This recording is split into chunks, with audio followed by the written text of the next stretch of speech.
What I'm anxious about is the architect of the failed work programme using the same system in our justice system.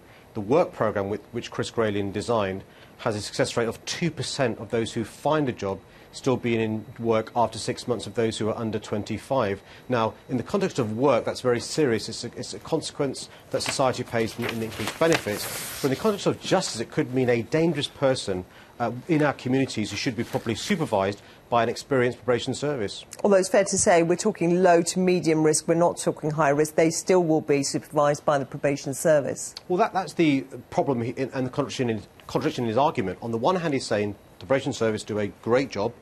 Let's let them carry on supervising those who are medium to high risk. On the other hand, he's saying let's privatise the probation service so G4S and A4E are in charge of supervising persistent offenders. He can't have it both ways. I mean, there are many proposals in this. For example, supervision for those coming out after under a year. Presumably you welcome that, do you? I do, but there are many questions that he has to answer. For example, at the moment, the probation service supervises 230,000 people a year. He is saying an additional 60,000 people, which is the numbers who come out each year, less than 12 months, will also be supervised. Well, who's going to pay for that? There's no additional money.